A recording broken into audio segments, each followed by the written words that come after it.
Hopefully, maybe. Yeah, we are live. Here we are. Welcome, everyone, to another episode of the Spoiler Room. So glad you could join us today. And not only that, it's our first special year-themed episode in the form of Animation Nation. Yes, we are looking at least once a month, folks, at an animated film because who doesn't like animated films? And I like animated films. And considering last year, 3 of my top 10, almost 4 of my top 10 films of last year were animated. So, it's like you can't ignore them. And so part of our fantastically dark month and our Animation Nation episode is 1985's The Black Cauldron. And with me tonight is none other than my right-hand man. He keeps coming back for more, and he's here with us tonight, Mr. Ian Simmons. How you doing, Ian? I'm doing well. Thank you. Glad to have you here in our off conversation, which you could hear for just a little over $1 on the Patreon. We were talking about TV shows and themes and how things got a little dark in some sitcoms. And tonight's episode film, I think, can fit in that category just a little bit for some of its themes going on in here. So thank you for venturing down the stairs, pulling up a chair, and popping your favorite beverage with us as we talk movie spoilers. And so, yes, The Black Cauldron, directed by Ted Berman and Richard Rich, of all things. This is 4 years before A Little Mermaid. So Disney is still kind of rocky at this point. They aren't quite on their resurgence yet. And so we have The Black Cauldron. And Ian, did you want to try to give the synopsis of The Black Cauldron? Or no? I'm going to let you do it, and I'll explain why later.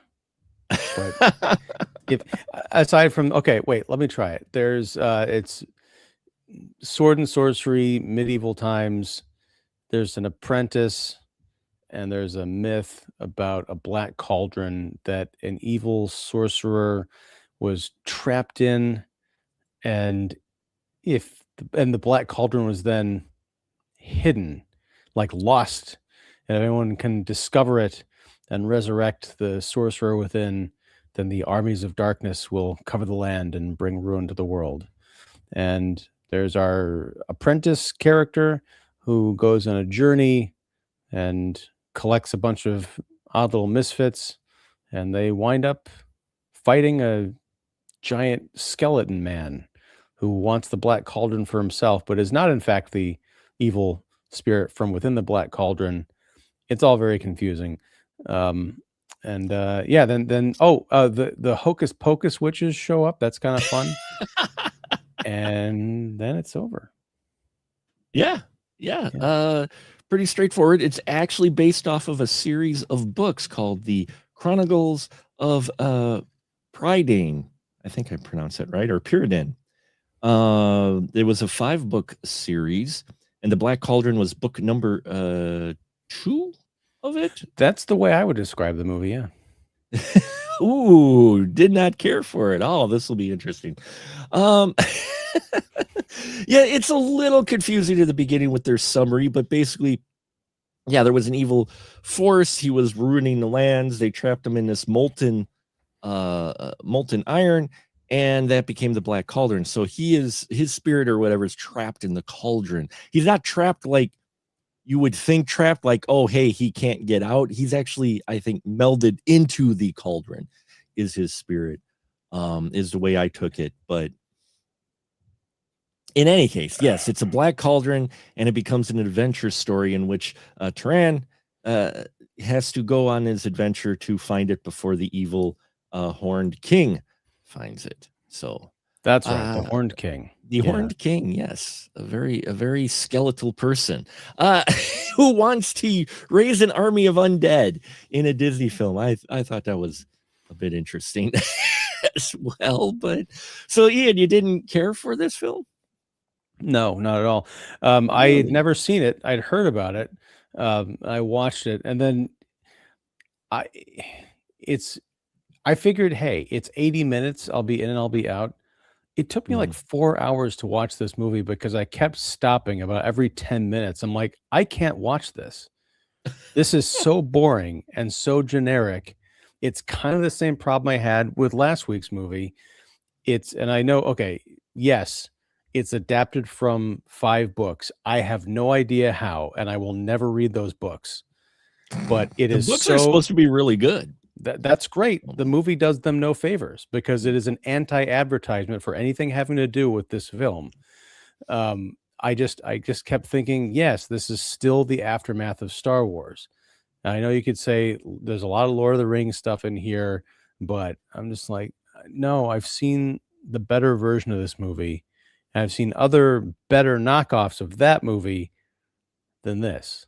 And in my numerous breaks from watching this movie, I went and I looked up reviews and what people were saying at the time, and this is widely regarded as one of the worst Disney films ever. And I understand why.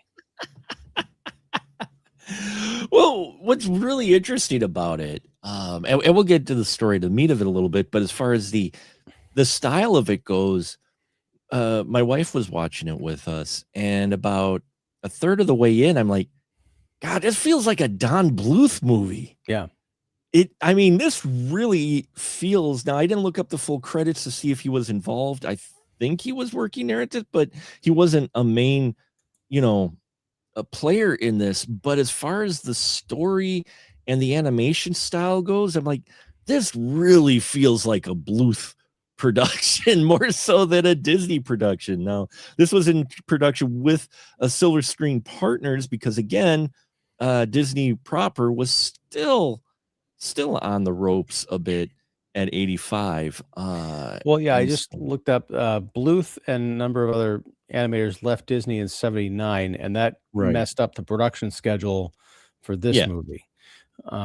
So yeah. But I mean, just the tone and the way it goes is definitely is got more Don Bluth feel to it. Like almost like they're trying to imitate Bluth.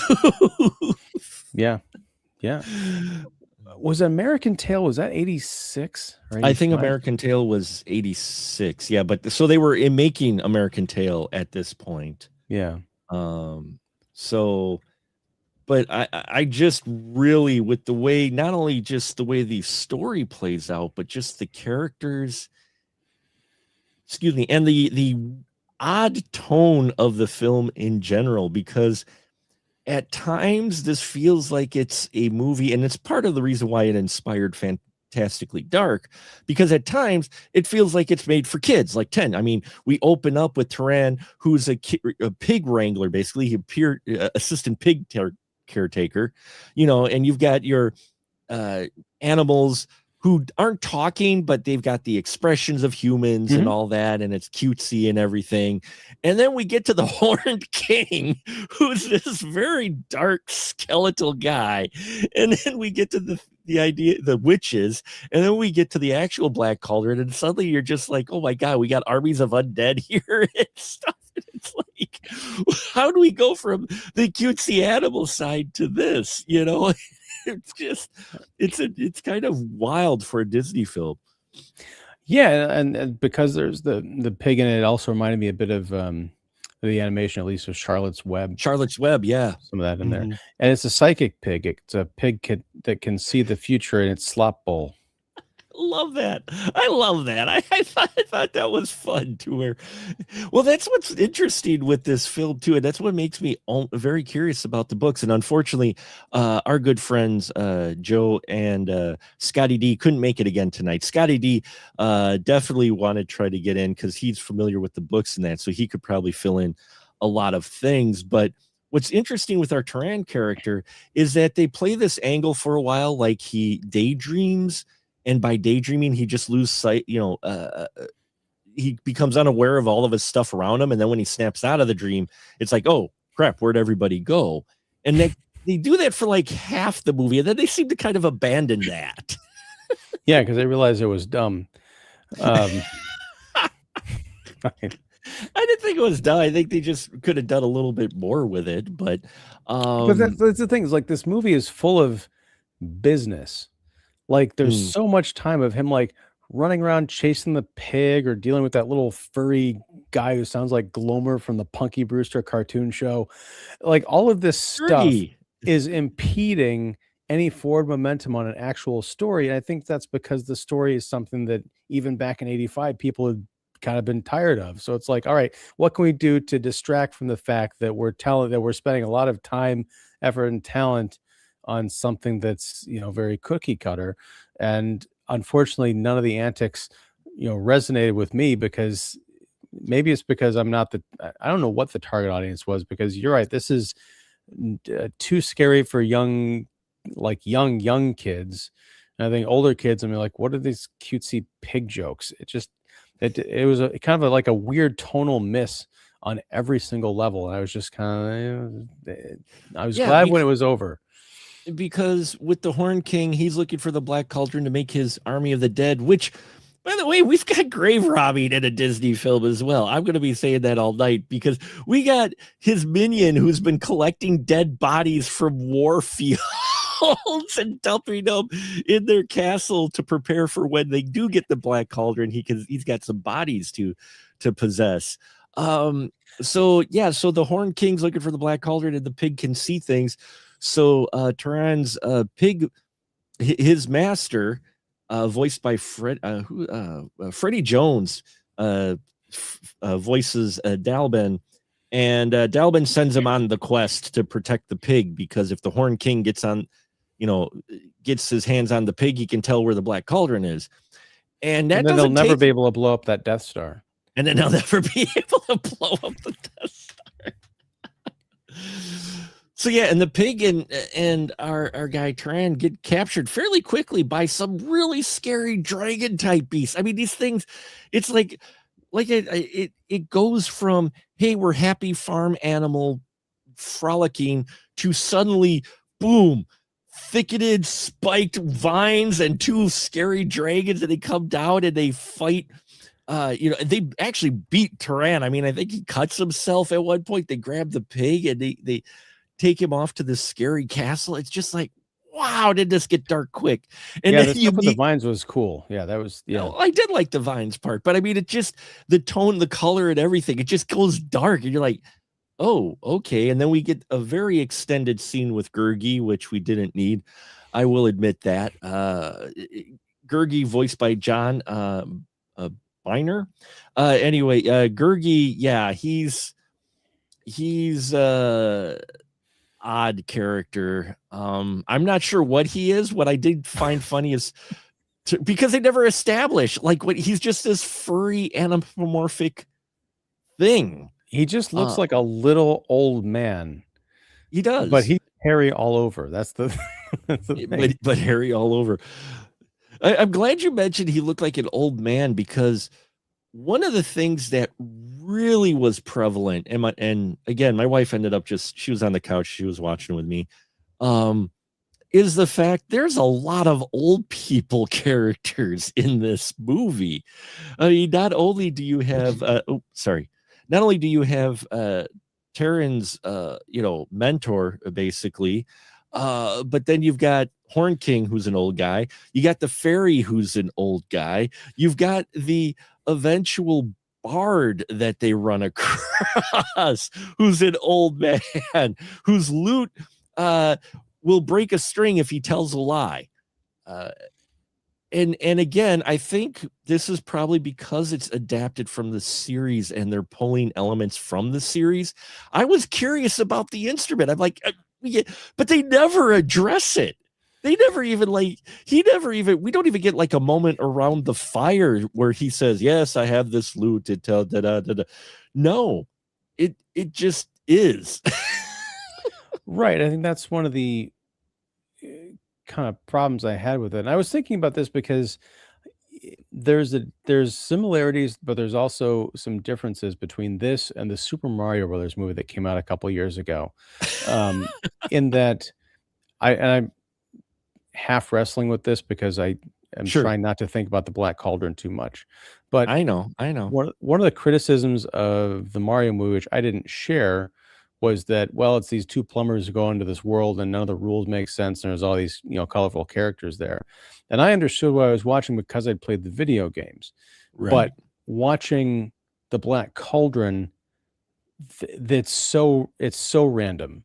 And so many things are not explained that feel like it feels like everything in this movie had an element that was cut and left on the cutting room floor.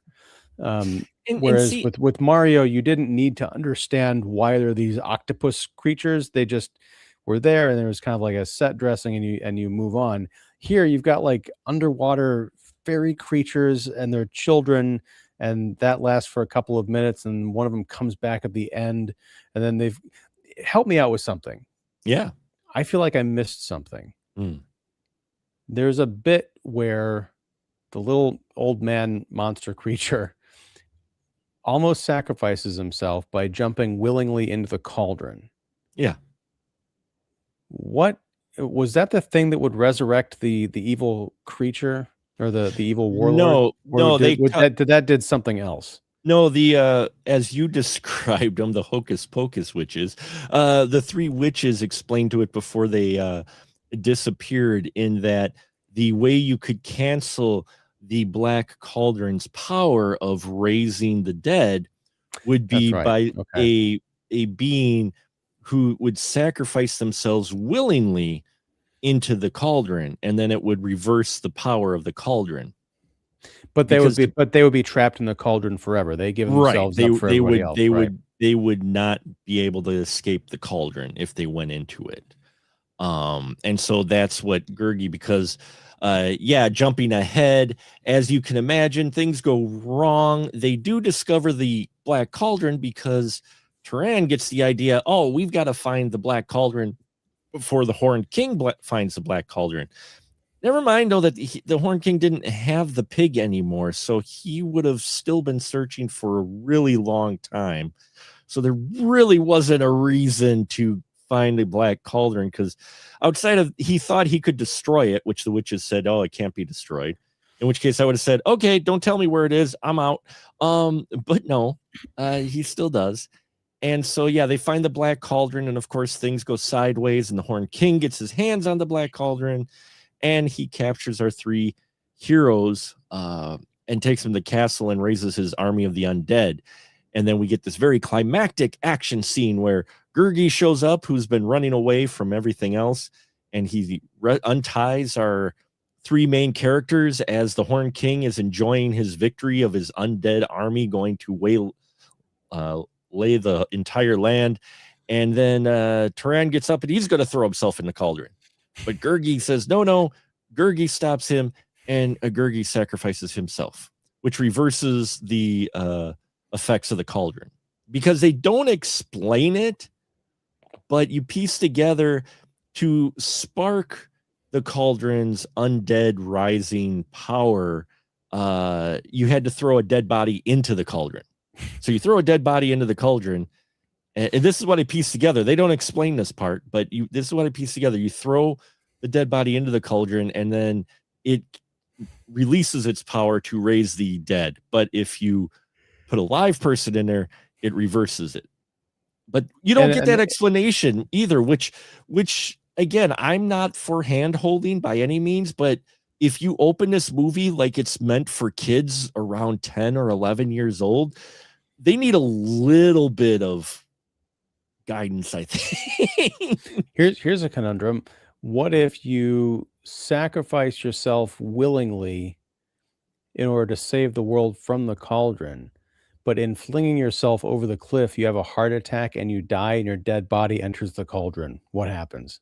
Well, if it's already got its dead power release, I don't think it would affect it at all. I think it's only, it'd just be another body, because the little. But it's the nobility of the sacrifice. I guess maybe it's that plus the life essence is what does it. So I'm guessing it's the life essence energy that would. What if it happens really quickly? Like there's that split second.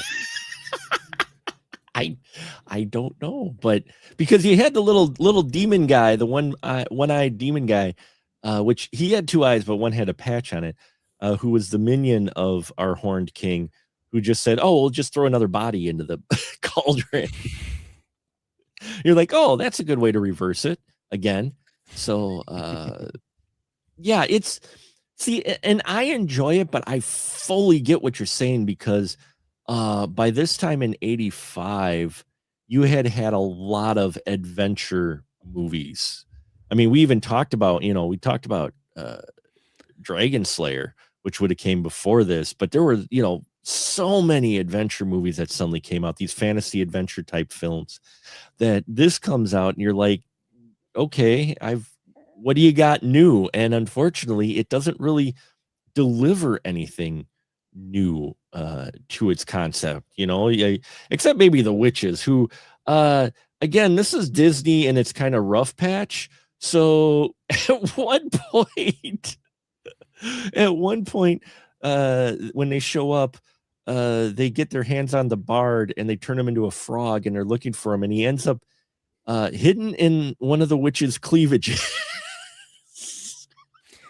Yeah, they had the what I'll call the Kathy and Jimmy witch from Hocus Pocus. She was rather bosomy, and she was doing all sorts of, like, shaking around. They also had a lady at the evil castle where they had the bar, and everyone's like getting drunk, and there's like two-headed dragons, partying, and they had a dancer there who was getting all kind of like seductive and stuff. I was like, yeah, this ain't your dad's Disney. No, it's not your dad's Disney. Well, actually, it is your dad's Disney. That's the thing. Not my dad's Disney. Not your dad's Disney. Well, no. Maybe my dad's Disney. But yeah, I mean, that's.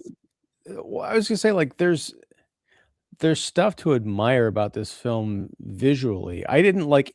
I'll say it. I didn't like any of the character animation in here, because it had that problem, and it's basically a criticism based on modernity, and we're so spoiled on what can be done with animation and things looking hyper realistic, that when you go back and look at this, mid 80s cell animation, all the movements are super exaggerated. So if someone's falling down, they're not just like, oh, it's like, oh, I'm going to reach for this goblet and drink it. And everything takes like 10 times longer than it should. But the special effects in here, like the lightning and the storm and the fire and the power effects surrounding the cauldron and that weird sword that Taryn gets for some reason, that's all very well done. I loved the army of the undead and how they had these clumps of them marching in the hordes, but they were all semi-transparent, so you could see the creatures next to each other and the creature next to them, so you're like getting creatureception by seeing 3 layers deep of this like marching army. It was insane. I just wish it were part of a really interesting movie. Yeah, the undead army was interesting too, because they had different groups with different types of armor too, which was interesting. It wasn't like all the same armor, so you knew that these were all the bodies that they've just been scavenging off of various battlefields. So I liked that it was a variety. It wasn't just the same soldiers, and yeah, the smoke coming out of this green billowing smoke that they get coming out of the cauldron, you look at that going, wow, I mean, you're like, you've got all this kind of cell animation going on, nothing really 3D, but that it's like they took, and they took a real cauldron and they had actual green smoke come out, and then they superimposed it on the animation, is what I think they did for that. But that was impressive. And I did like the sword too. You're right. I liked the sword idea. Unfortunately, it comes and goes. Right. It's like, it's very important. And you think, oh, this is what he's going to use in the final battle. And then he doesn't. And then everything's over. The sword shows up again. Like, well, that's handy. On the green energy thing, that it reminded me of what Todd McFarlane would do with Spawn, 7 years after that, with the energy coming off of his eyes and that kind of like ectoplasm. It had very much that Black Cauldron look to it. Yeah, it did. And so, yeah, some of the animation they do in here, not so much characters, but everything else around it looked really good. They do some really cool stuff with it. I like the witches in the clouds. I mean, there's a lot of really interesting things visually here. Not so much those characters though, because the characters are your basic Disney animation movement characters, yeah, which like you said is exaggerated, which is something you don't get like with a Bakshi. this would have almost been better if it was done by Bakshi. Could you imagine with the rotoscoping, like what he did with the Lord of the Rings? He'd do something like that with this. I'd like to see a full Ralph Bakshi, like R-rated, crazy dark, Disney movie. Yeah, that'd be pretty cool. But yeah, so I mean, with Black Cauldron, I liked some of the characters. Like I liked, and again, goes back though to the not quite explaining things, and it would have been like nice just for a little bit of framing. But we have Eloan,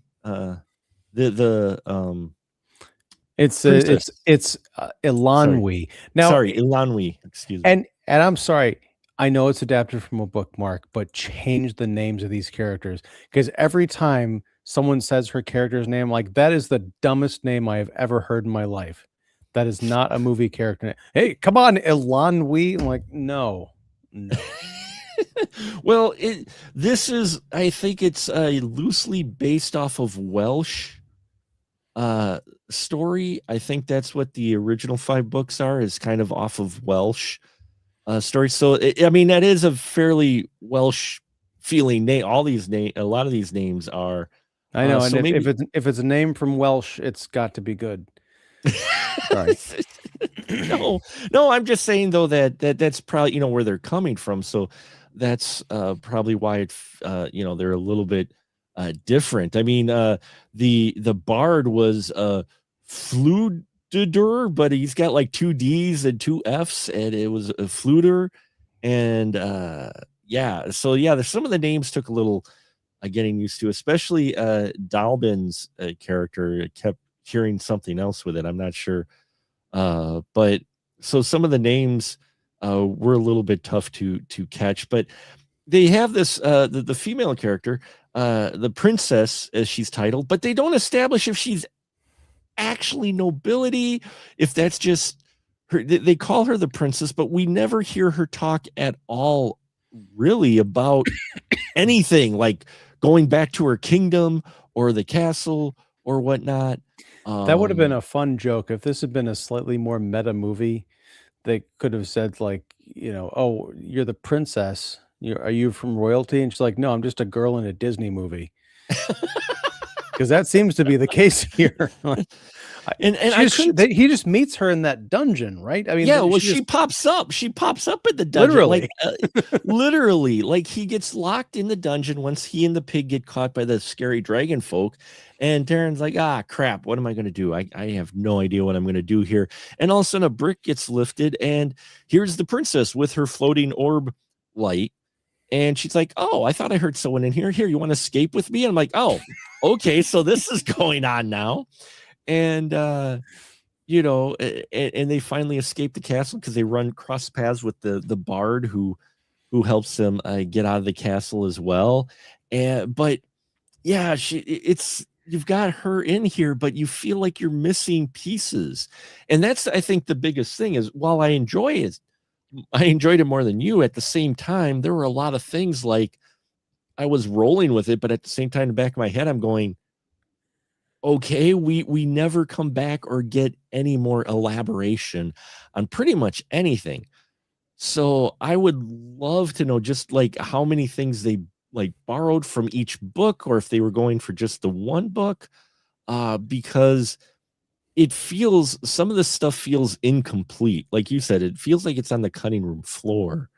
Well, it's also interesting that because last week with Dragon Slayer, we had a very similar situation where our main character gets locked in a dungeon and randomly there's a princess hanging around. Because that happened last week too.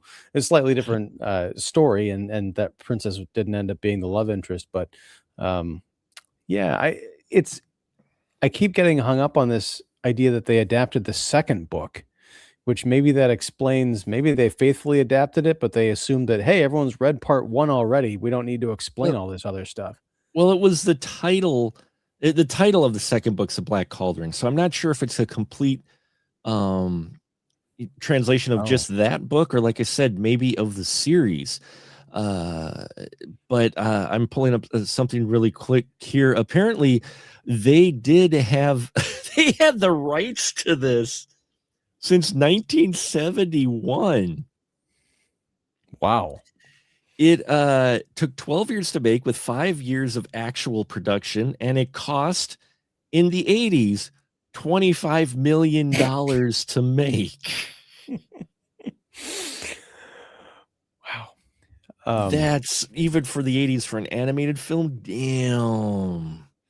So they had the rights to this in 71. Could this be why Don Bluth left Disney? Like, I'm not no part of this. I don't know, but apparently it also has the reputation of the film that Disney tried to bury. And you right next to the Atari cartridges and the actual Black Cauldron. Yeah. I mean, this is another one of those where I think the story behind it is almost more interesting than the film itself. Because this is also when Jeffrey Katzenberg showed up. He was just made the chairman while they were making this film. And he said he screened the nearly completed film and was appalled by its darkness and graphic nature. He suggested editing the movie, but animated movies are typically not edited in post the same way live action films are. And then when the producer, Joe Hale, protested, Katzenberg had the movie brought into an edit bay and edited it anyway, which explains maybe why the film is in the way it is. Michael I just got Eisner, shivers that there might be a director's cut out there somewhere that I'll have to watch someday. Wow. Meanwhile, Michael Eisner, who was just installed as CEO of Disney Productions, called Katzenberg, requested the movie be modified, and a compromise was reached. And so they delayed it. It was going to be out in Christmas of 84, was not released till July of 85, so they could rework it. But that explains a lot. If they cut it back, they still cut out some things, because it makes me wonder what they cut out. And it's interesting that you mentioned that. I think they should have held it for a full year, because I could see this being a dark Christmas movie. It's a very cold film. Even though there's like all this fire and stuff, it's cold and dark and kind of bleak and not exactly kids fare. This is not a July, action adventure blockbuster. This is a winter movie. Yeah, well, it also is the first Disney movie that was rated PG and not G, not G. So, it tells you what type of movie it was, and it was the first. The movie is notable for being the first full-length Disney animated film to incorporate some computer tech, which explains probably why some of the animations in that look good, including the realistic flames were actually CGI'd. And then later on, the Great Mouse Detective would do stuff with it as well the next year. And it's based off of, to answer your question, Ian, it's actually based off of the first 2 books. Okay. So they took pieces from the first 2 books of it. And there are 10 or 12 minutes of footage cut from it.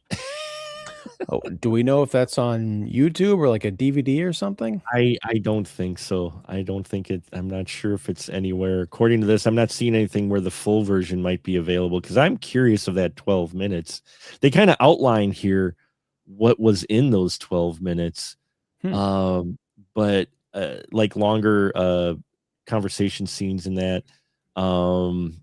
And so, yeah, this film is definitely just had drama behind the scenes, which could explain why it was kind of in the realm that it is in and the condition that it was in.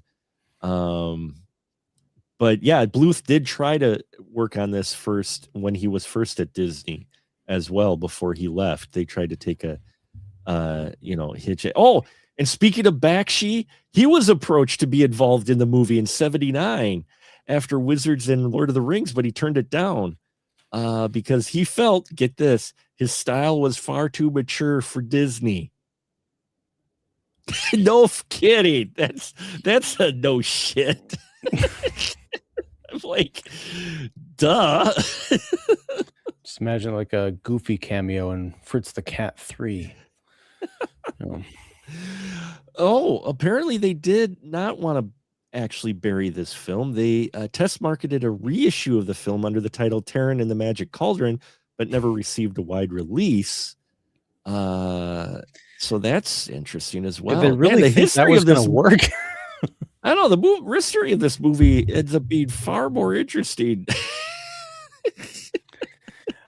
I'm sorry, but here's the thing. Like, Terran and the Magic Cauldron is the kind of title that you change to the Black Cauldron, not the other way around. Yeah, not the other way around. Absolutely.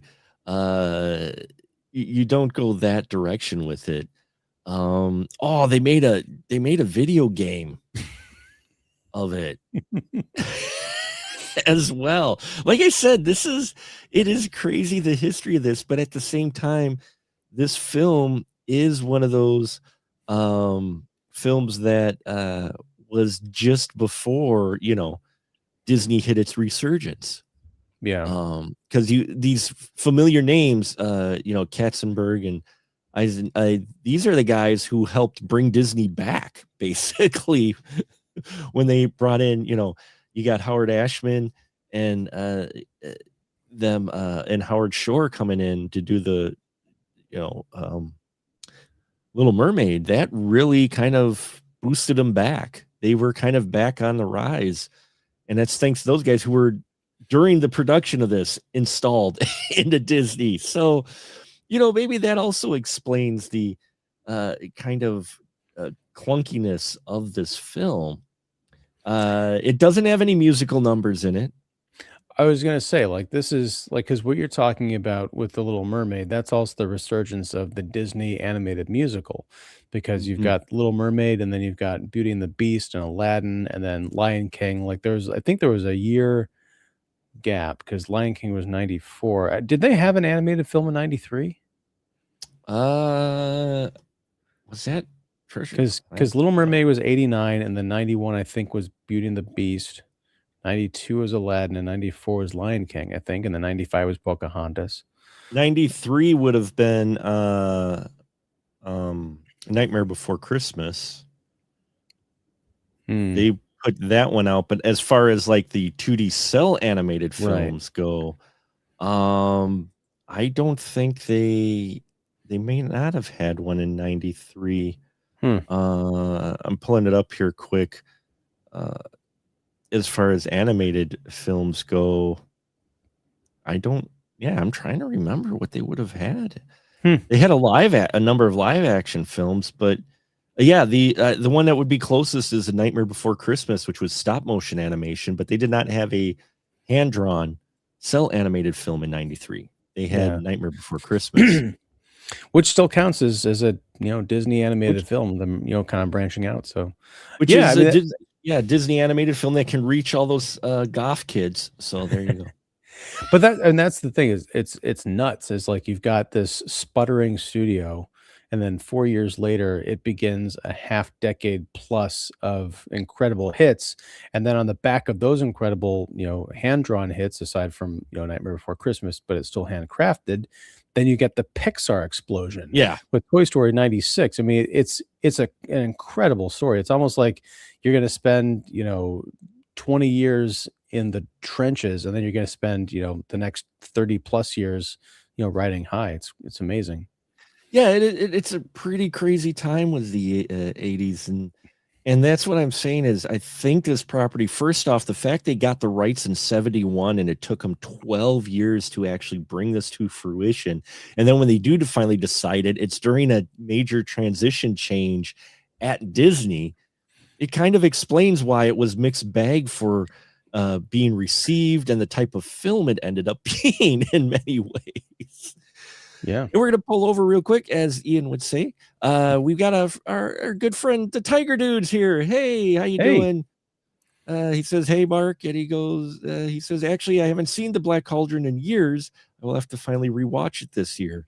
Ian would say probably no.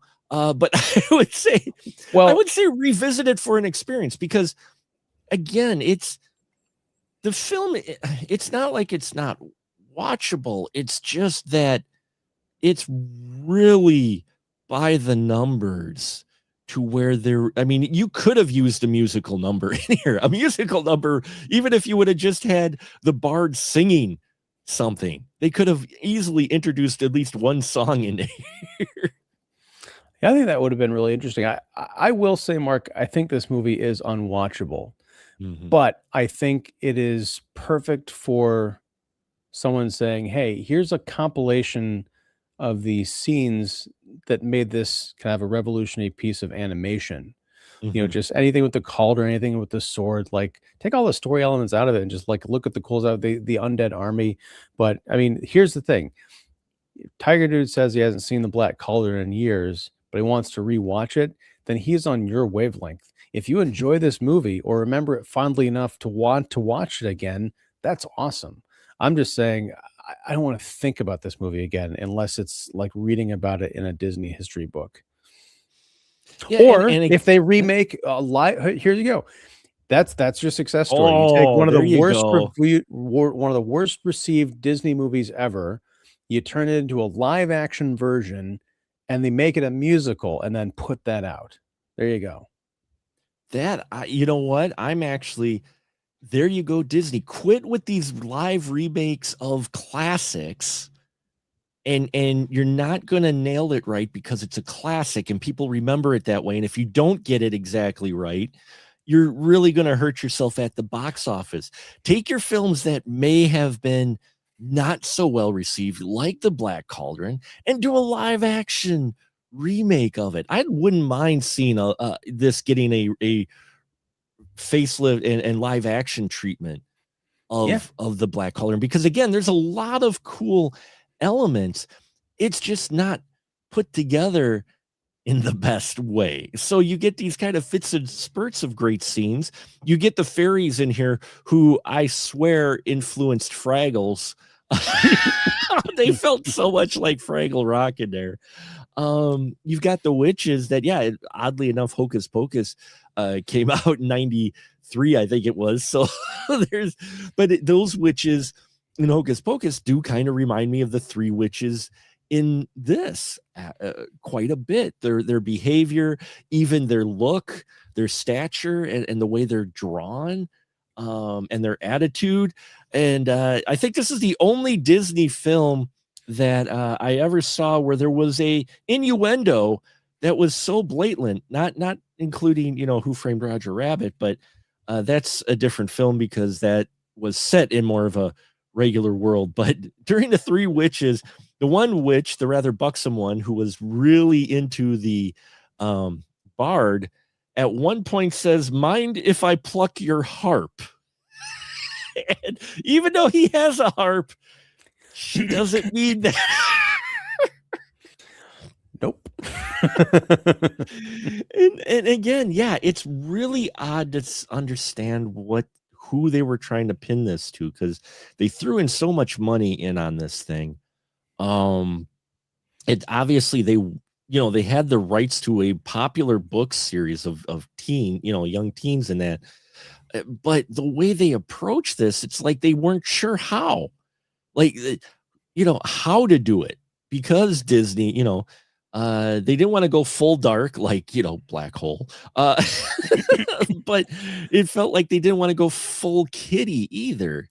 Well, I said I'd never read the books. I love reading books. So maybe at some point, I had never heard of this series before or this author until, Scotty mentioned it and I saw the thing in the credits like based on. Right. But I'm curious because there's so much cutesy Disney animal stuff in here that I'm wondering, was this really part of the beloved novel series, or is it the Disney-fied version of it? And maybe the key to making this a great movie is just adapting it, which they might not have been able to do back in the late 70s or early 80s, because there's expectation with Disney.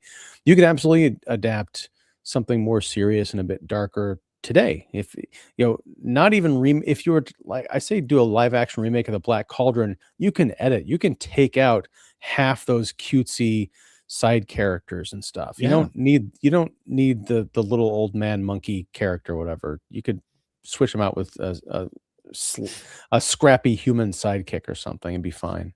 Yeah, or make him yeah. You could definitely make him like scrappy, like a young kid or whatever. That'd be dark. Make it a young kid and he sacrifices himself, some orphan kid. Wow. But yeah, it's definitely something that they could definitely revisit. I mean, Disney has this coffer of so many different properties that have just collected dust over the years as they keep going back to the same well, no pun intended, that they could explore these properties.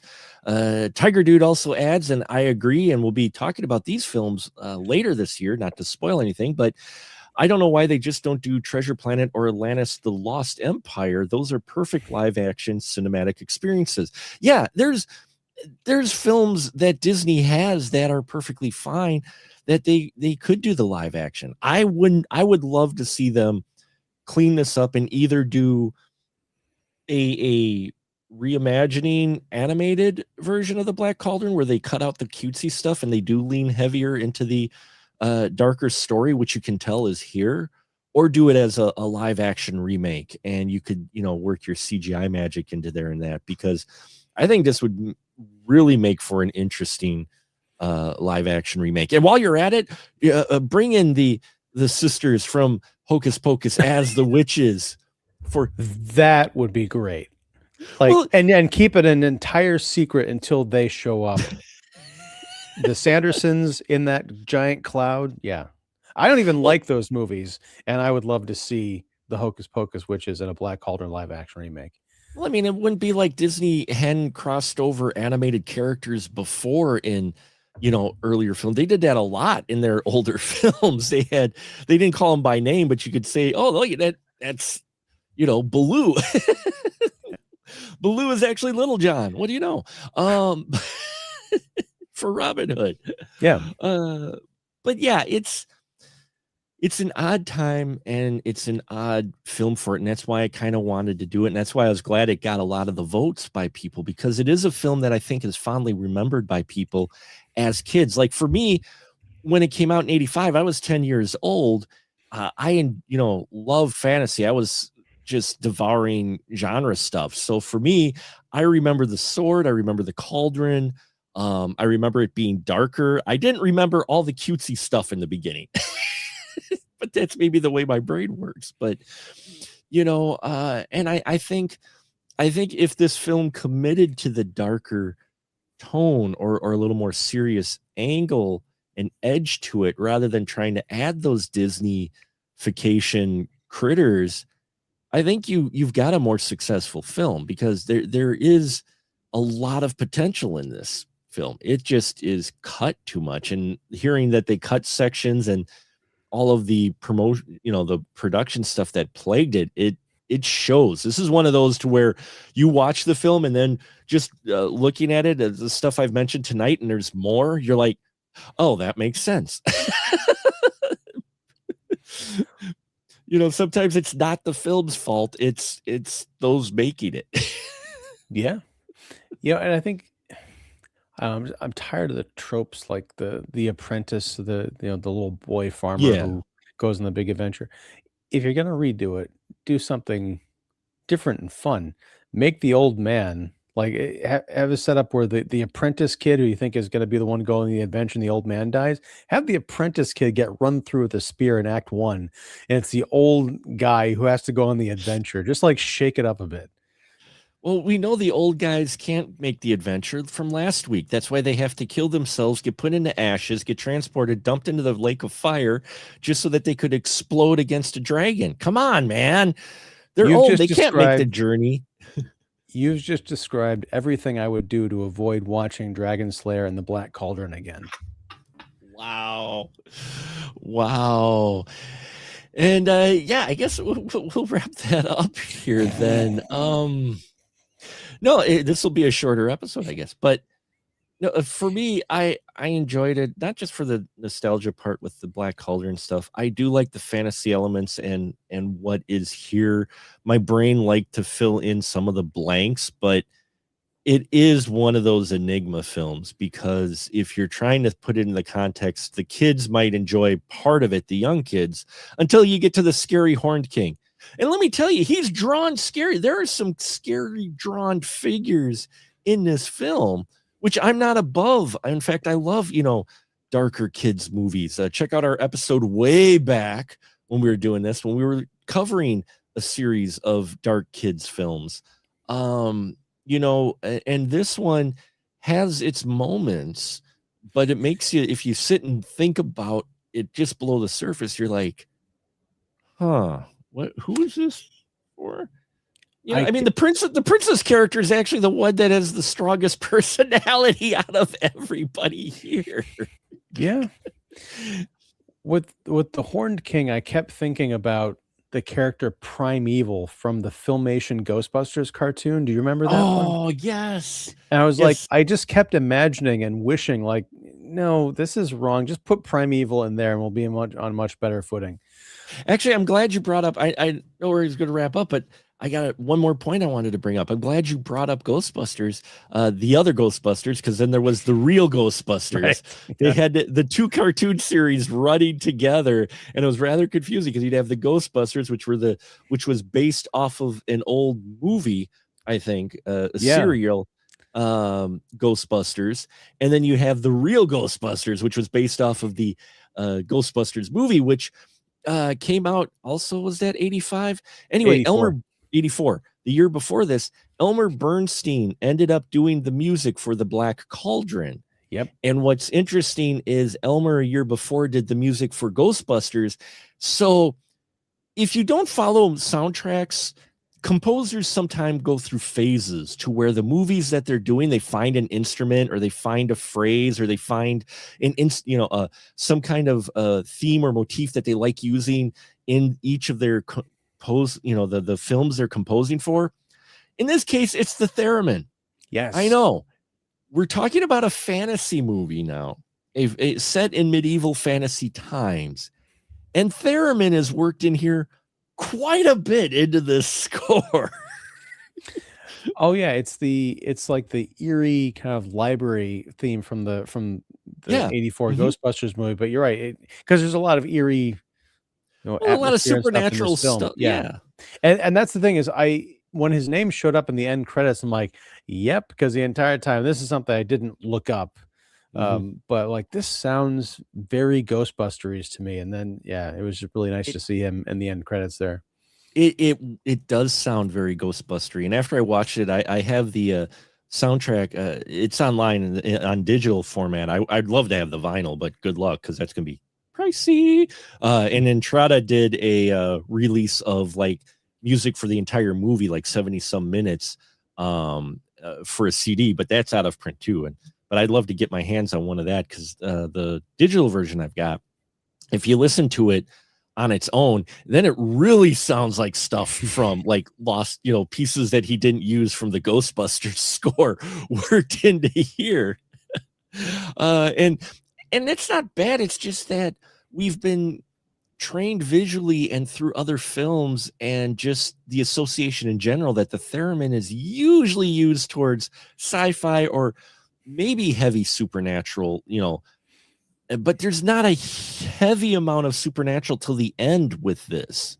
And that's what's weird with this instrumentation and the music, is the fact that, there's ghosty type, the raising of the dead stuff at the end. But until then, there isn't a whole lot that would trigger you to go, wow, I could use a theremin right here. It's a little distracting in parts. So there you have it, folks. The Black Cauldron. Ian did not care for it. I enjoyed it. Any final parting thoughts with Black Cauldron before we get to some other business at hand? The more I think about it, it's not that I like the movie more, but I already said I'd be interested in reading the books. I'm not going to go out of my way, but if someone had dropped the full set on my doorstep, I might thumb through the first chapter of book 1. But the other thing is with this 10 to 12 minutes of exercise scenes, I wonder if they were to be reincorporated, because the more I think about, like, Katzenberg's complaint was it was too dark and all this other stuff, but I mean, that was back in 1985. The Right. past 40 years, dark is cool, and it's not anything to be kind of afraid of. So I'm wondering if those elements, which might have filled in a lot of those gaps and what we're calling plot holes or character problems that we've been discussing tonight, if those were smoothed out by reincorporating that footage, maybe The Black Cauldron is a great movie that just didn't get a fair shake. So I'm willing to acknowledge that maybe I'm not giving it a fair shake, but the version that I watched, I'm still maintaining it was kind of unwatchable. But I have hope that someday I'll be able to see the more complete version. And for me, I would say it's watchable. For me, the fantasy kid in me still enjoys a lot of parts of it, but just don't think about it too much. Just watch, just enjoy the visuals and the scenes to scenes, because if you start thinking a little too deep on it, you'll have a lot of questions that'll probably distract you. So, but yeah, so there you have it, folks, the Black Cauldron. And now, since this is our first Animation Nation film, we do have our wheel of random. Ooh, look at all 12 slices, or 11. Well, 11. There's 11 now. So now we're going to spin the wheel and see what next month's Animation Nation film will be, which will then be the theme. So, well, we're going to see what the theme is, and I'll let you know what the Animation Nation film is. I'm doing a little backwards. Wow, I'm screwing this up already. We're going great on 2026. So yes, we're spinning the wheel. It's got a number of theme names in here, and when we land on that theme, that'll determine the Animation Nation film next month. So let's spin the wheel and find out what it's going to be.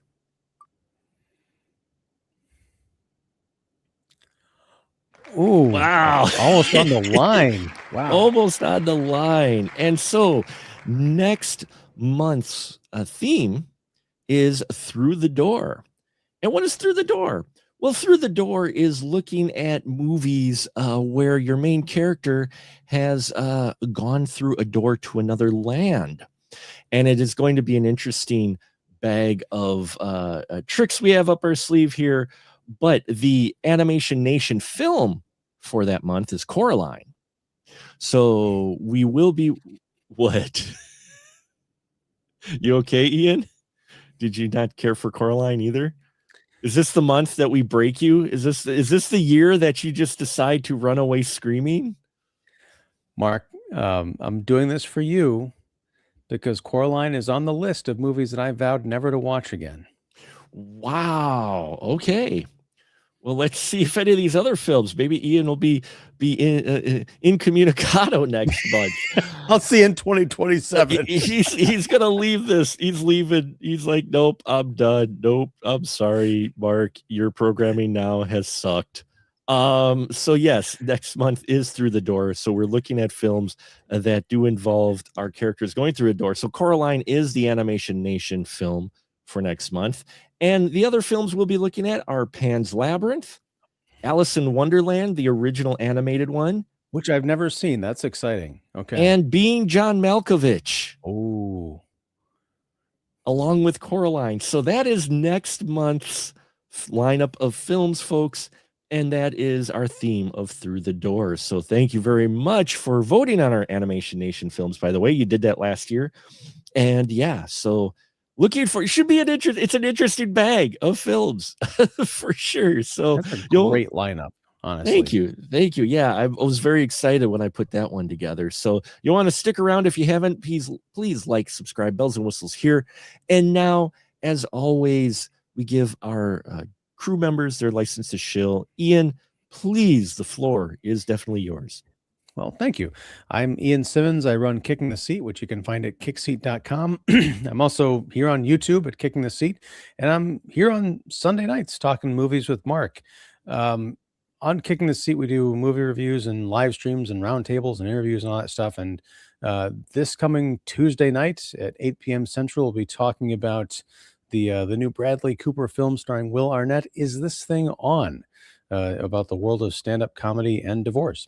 So yeah, come join us. We'd love to have you.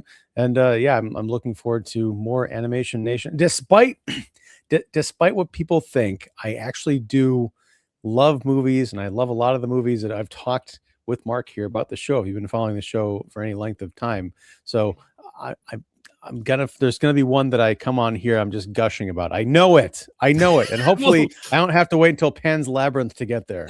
hopefully. But we'll have to see, because next week with Fantastically Dark Month, oh no, we have the Tom Cruise epic of Legend. I've never seen Legend. Really? Oh. I've seen bits of it, and of course I know the beautiful Tim Curry devil creature, and Mia Sara. I'm excited to watch that, and I'm hopefully will come bring this excitement with me to next Sunday. From the same year as the Black Cauldron, yes, folks, Legend, the fantasy film that has also its own interesting history, which we'll get into, at least the casting for sure, next week. So we hope you tune in for that, folks. Thank you so much. Appreciate it. Yeah, this is our 20th year on YouTube, because I don't know when to quit. And I thank each and every one of you. I thank to all our listeners across the globe who listen to us. We got some great lineup films that I hope you'll stick around for. And yeah, until next time, everyone, we'll just say good night, everyone. Good night.